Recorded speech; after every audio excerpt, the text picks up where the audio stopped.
జర్నలిస్ట్పై దాడి కేసులో మంజూరు చేసిన బెయిల్ మంజూరు చేసినటువంటి సుప్రీంకోర్టు టాలీవుడ్ సీనియర్ నటుడు మంచు మోహన్ బాబుకు సుప్రీంకోర్టులో ఊరట లభించింది. జర్నలిస్ట్పై దాడి కేసులో ఆయనకు భారత అత్యున్నత న్యాయస్థానం ముందస్తు బెయిల్ మంజూరు చేసింది. గత డిసెంబర్ నెలలో జల్పల్లి మోహన్ బాబు ఇంటి వద్ద తనను ప్రశ్నించిన జర్నలిస్ట్పై ఆయన దాడి చేసిన సంగతి తెలిసిందే. ఈ క్రమంలో మోహన్ బాబుపై హత్యాయత్నం కేసు నమోదు కాగా ఆయన బెయిల్ కోసం పలుమార్లు హైకోర్టును ఆశ్రయించారు. పిటిషన్లను హైకోర్టు కొట్టివేయగా ఆయన సుప్రీంకోర్టును ఆశ్రయించగా తాజాగా బెయిల్ మంజూరు చేస్తూ ఆదేశాలు ఇచ్చింది.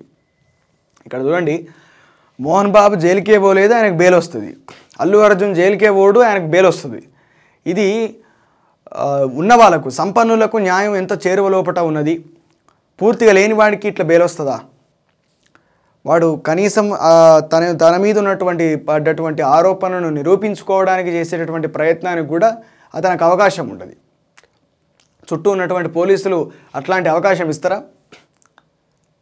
కాబట్టి ఇక్కడ ఏంటంటే సంపన్నులకు ఒక రకమైనటువంటి న్యాయం జరుగుతూ ఉన్నది, లేని వాళ్ళకు ఒక రకమైనటువంటి న్యాయం జరుగుతూ ఉన్నది. ఇక్కడ సమన్యాయం అనేటటువంటి మాట పుస్తకాలకు రాతలకు పరిమితమైంది, కానీ రియాలిటీ లోపల మాత్రం అట్లా లేదు. కాబట్టి జనాలు గుర్తుంచుకోవాలి ఏంటిదంటే ఈ రాజకీయ వ్యవస్థ కావచ్చు, తిరుగుబాటు చేయనంతకాలం, ప్రశ్నించినంతకాలం, పోలీసులను ప్రశ్నిస్తే ఇంకేదో జరుగుతుంది, మిలిటరీని ప్రశ్నిస్తే ఇంకేదో జరుగుతుంది, లేకపోతే సుప్రీంకోర్టును ప్రశ్నిస్తే ఇంకేదో జరుగుతుంది, నరేంద్ర మోడీని ప్రశ్నిస్తే ఇంకేదో జరుగుతుంది అని చెప్పి అనుకుంటే అది తప్పు అవుతుంది. ఏ ప్రభుత్వ వ్యవస్థను కూడా మనం ఆరాధించకూడదు, ఎందుకంటే అవన్నీ కూడా ప్రజలకు సర్వ్ చేయడానికి, ప్రజలను రక్షించడానికి, ఈ ప్రజలు ఉన్నటువంటి దేశాన్ని రక్షించడానికి మాత్రమే ఉన్నాయి.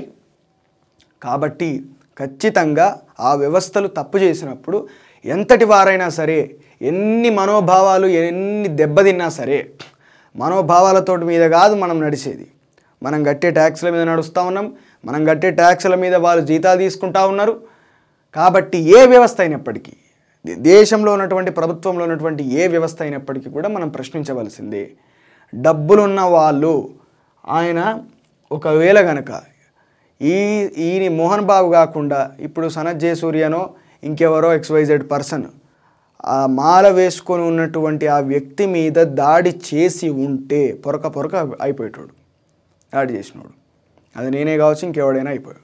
ఎందుకంటే నువ్వు అయ్యప్ప స్వామి మీద దాడి చేసినామని చెప్పి ప్రతి దాడికి దిగేవాళ్ళు.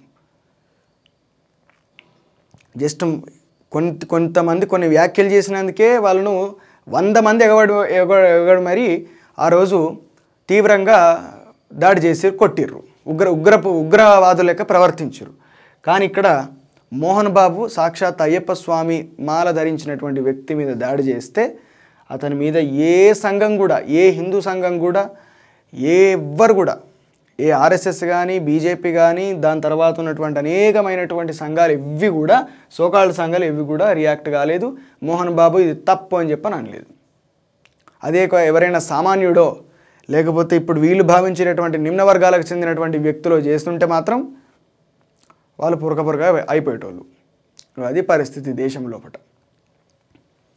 కాబట్టి ఇక్కడ ఓట్లు వేసే వాళ్లకు, ట్యాక్సులు కట్టే వాళ్లకు, అనేక రకాలుగా కష్టాలు పడుతూ జీవితాన్ని ముందు తీసుకెళ్ళేటువంటి వాళ్లకు సమన్యాయం, సామాజిక న్యాయం అనేది జరగనప్పుడు దానికి కారణమైనటువంటి అన్ని ప్రభుత్వ వ్యవస్థల పట్ల మనము ఎడ్డమంటే తెడ్డమన్నట్టు ఉండాలి.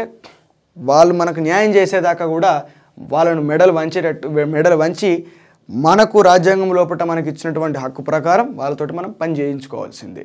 కాబట్టి దీని గురించి ఖచ్చితంగా ప్రశ్నించాలి. ఇది తప్పు అని చెప్పి మనం సుప్రీంకోర్టును కూడా మనం ఖచ్చితంగా ప్రశ్నించవలసినటువంటి అవసరం ఉన్నది. అన్ని కేసుల లోపల ఈ విధంగా ప్రవర్తిస్తారా?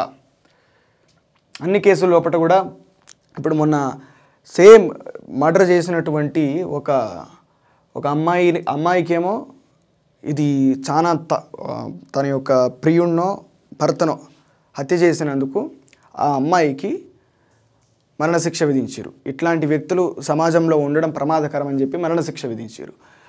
సేమ్ టైము ఒక అమ్మాయిని హత్య చేసినప్పుడు ఆ అబ్బాయికి మాత్రం జస్ట్ జీవిత ఖైదు విధించి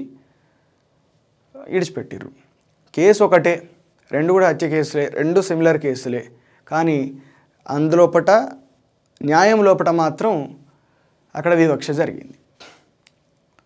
ఇదేంది, న్యాయం కూడా సమానంగా ఉండాలి కదా, ఇద్దరు చేసింది ఒకేలాంటి తప్పు, ఒకేలాంటి తప్పు అయినప్పుడు ఒకేలాంటి తీర్పు రావాలి, కానీ అట్లా రాలేదు. అక్కడ ఈ దేశం లోపల న్యాయ వ్యవస్థ అట్లా ఉన్నది.